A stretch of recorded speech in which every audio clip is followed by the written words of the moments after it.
Hello, my name is Michael Corso, Director of Financial Aid, and this webinar is going to talk to you about reapplying for financial aid, which is a very important part of continuing your financing in your upcoming years. So in a moment, I'm going to share my screen and show you the PowerPoint that will help you do just that.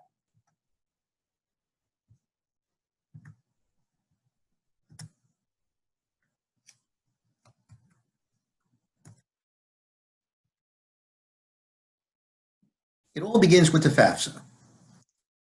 And for this year, you'll need to complete the 2021-2022 FAFSA. The application opened on October 1st. So that means since October 1st, you had the ability to fill out the FAFSA. It used to be January 1st, but it now is October 1st. You'll need your 2019 income and, if required, your parents' 2019 income. And our school code is 002625. What's nice about completing the FAFSA your second or third or fourth time is that you can import your information from the previous year.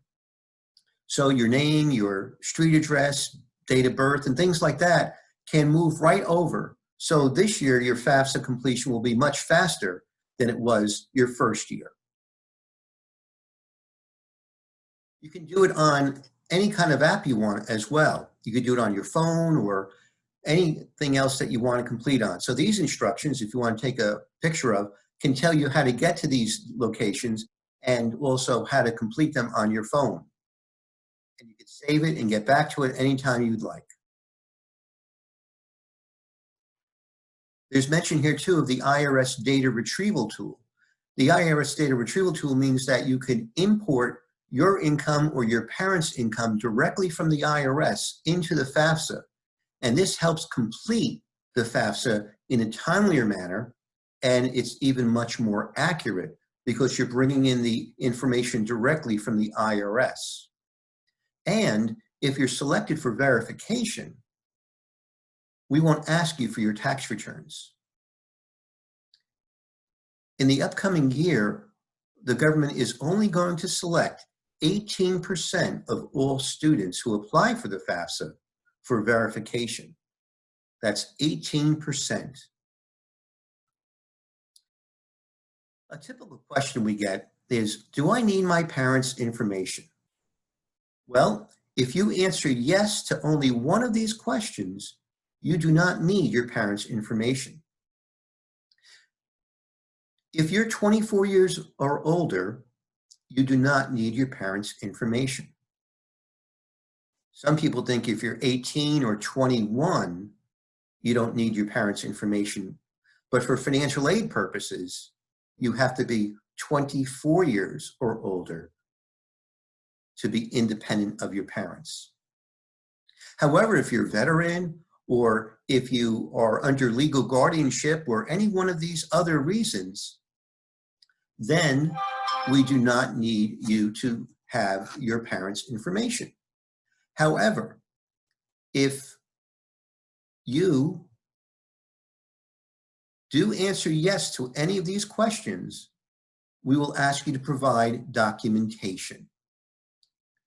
So please be ready to provide documentation if you answer yes to any one of these questions. As I mentioned earlier, the IRS data retrieval tool is a tool that will help you bring in your information directly from the IRS. And it's good if you do that on your initial FAFSA.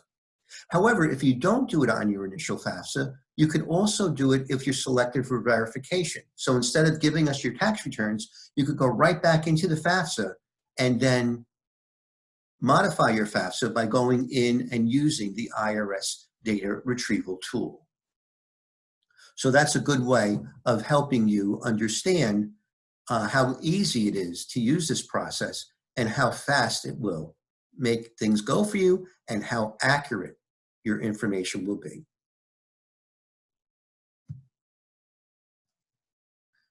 If you're a New Jersey student, you can determine your eligibility for state aid by going to this website after you complete the FAFSA.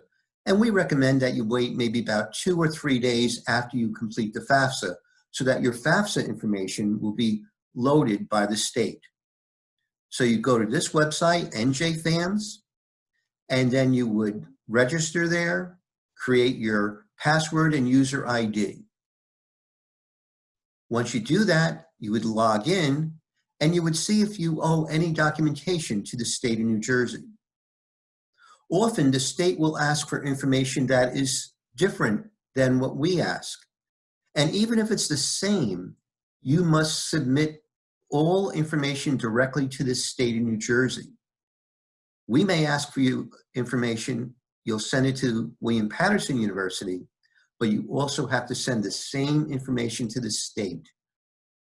The state sometimes awards students up to $6,700. If you don't follow through and answer their questions, you could lose $6,700. And I don't know about you, but I sure wouldn't want to throw that money away. Once you receive state money, you must complete the FAFSA every year by April 15th. That's the deadline, April 15th, if you're a New Jersey state resident. If you miss that deadline, you forfeit your state grant money for the following award year.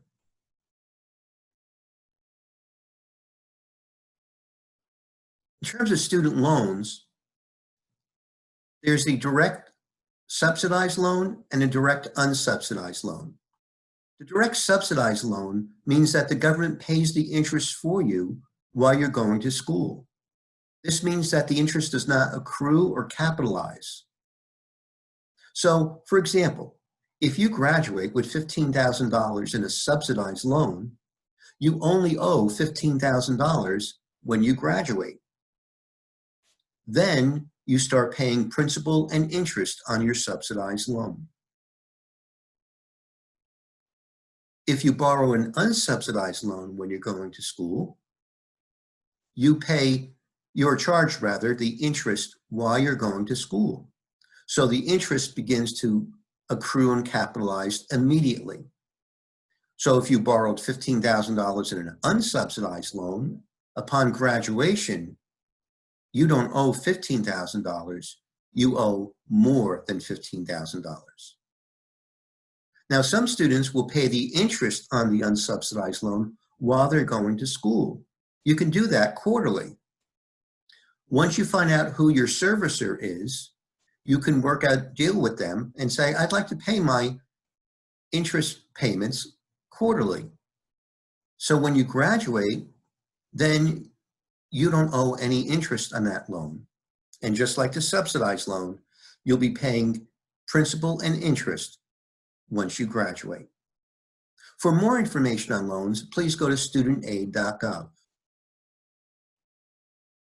Here's how much students can borrow each year. $3,500 as a freshman, $4,500 as a sophomore, and $5,500 juniors and seniors. We offer student loans at this university. We don't force any students to take loans out. You have the right to either accept or decline the loan. And here's instructions how to do that. If you don't accept or decline the loan stays in an offered status, and you're never responsible for the loan. The loan just stays on an offered status, and at the end of a semester, we will cancel that loan since you did not make any decision on that loan.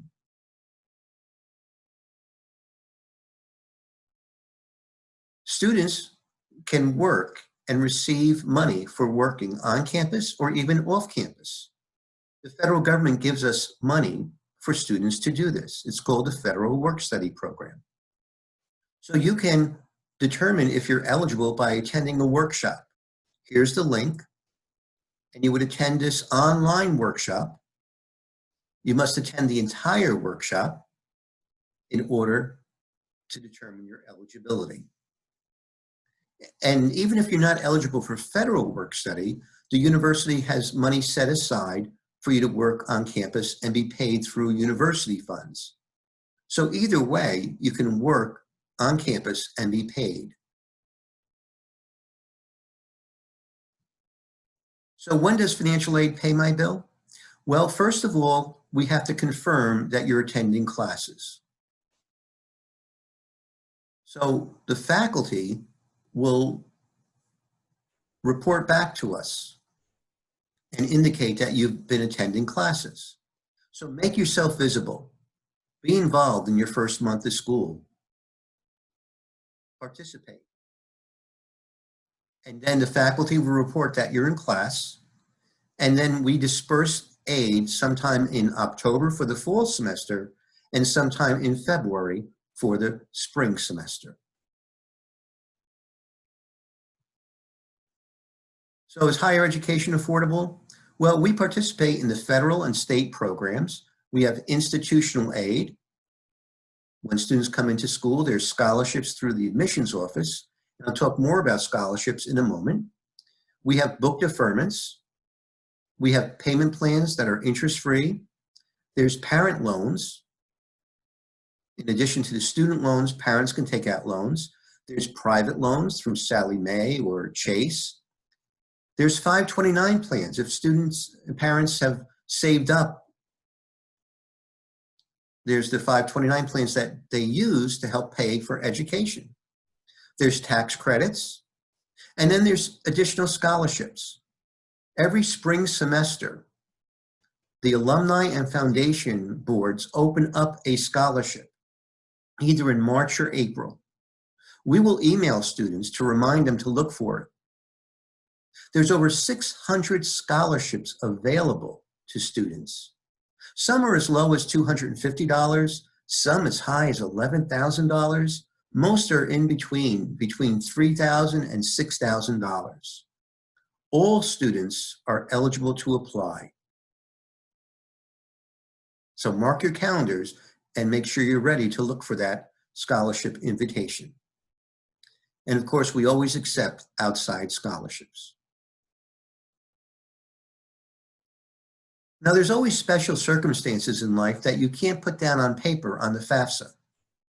So if any of these special circumstances happen to you throughout the year, please let us know. If your parents become unemployed, if there's disability, retirement, death, divorce or separation, or anything else, the government allows us to remove the income that you used when you submitted the FAFSA, and then we can replace it with current income. But the financial aid office has to do that. We have to enter a special code on your FAFSA and resubmit it with that special code. There is a form on our website called a special condition form. And you could use that form, complete it, and submit it back to us. And then we can work with you to determine how much more information we need and also how much more financial aid we can get you based on these special circumstances. We're here to help you fund your education and make sure that you get the best financial aid package available to you based on your income. So if you have questions, please visit our website. We have a lot of information there for you to review. A lot of links to forms and questions and things like that. Here's our email address. For example, that special condition form you would send to the email address. And here's our phone number. Reach out to us, ask us for help. That's what we're here to do, to make sure that your financial aid experience is as smooth as possible.